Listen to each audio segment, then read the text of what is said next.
Olá, olá, olá, meus queridos professores e professoras do quinto ano. Eu sou o professor Luan Bezerra Dutra, estou aqui pela editora Saviesa e vim apresentar para vocês a coleção Descomplica Saberes. Estamos falando da coleção Descomplica Saberes de Matemática. Eu estou aqui então para falar sobre o capítulo 4, volume 1. Bem, assim como nos nossos capítulos anteriores, eu vou apresentar para vocês a habilidade e os descritores.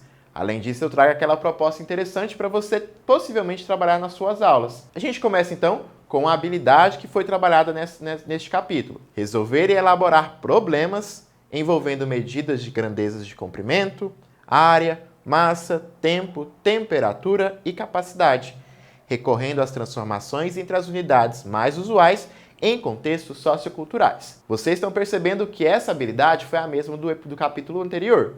Porém, agora, os descritores são diferentes. Olha só, estamos trabalhando com os descritores. Resolver problemas significativos utilizando unidades de medidas padronizadas como centímetro e milímetro. Calcular a medida de comprimento utilizando unidades de medidas convencionais ou não.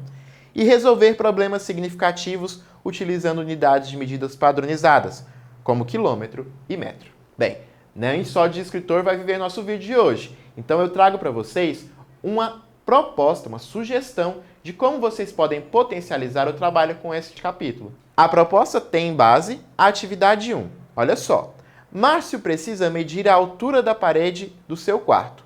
A unidade de medida mais adequada é qual? Bem, aqui eu sugiro a seguinte proposta. Solicitar que, com a ajuda dos responsáveis, cada estudante utilize uma régua para medir a parede do seu quarto ou de um cômodo da sua residência. Essa atividade vai oportunizar um debate acerca do desenvolvimento da atividade na aula seguinte.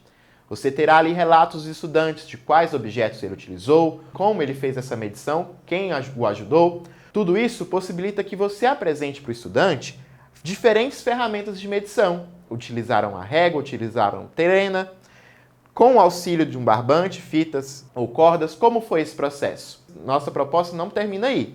A gente pode pedir que os estudantes apresentem as diferentes unidades de medida, quantos centímetros cabem em 1 metro, quantos metros cabem em 1 quilômetro, tudo isso utilizando ferramentas que eles têm presentes ali. Buscar um barbante, cortar os 30 centímetros desse barbante, perceber como esse barbante está dividido em milímetros, potencializar a ideia da relação entre as unidades, centímetro-metro e metro-quilômetro, centímetro-milímetro.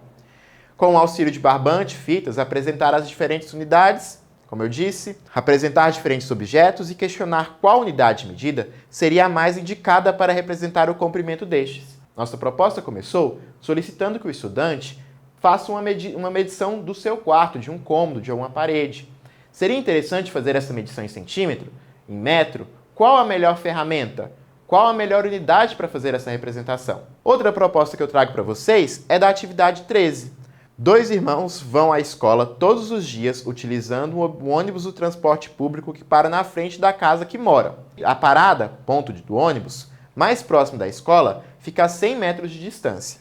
Considere que a distância percorrida por eles dentro do ônibus é de 5 quilômetros.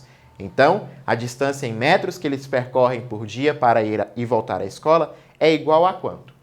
Bem, a proposta que eu trago para trabalhar essa atividade é questionar a distância percorrida por cada estudante para chegar à instituição de ensino e pedir que ele represente essa distância utilizando diferentes unidades de medida. Com isso, estaremos trabalhando a ideia dos conceitos próximos à realidade do estudante, o processo criativo e investigativo que ele terá que usar na execução dessas propostas, bem como o incentivo para a discussão e a argumentação desse estudante, e tudo isso potencializando ali o letramento matemático. A gente volta no próximo capítulo para mais uma discussão a respeito das habilidades, descritores e uma sugestão de proposta para vocês. Até mais!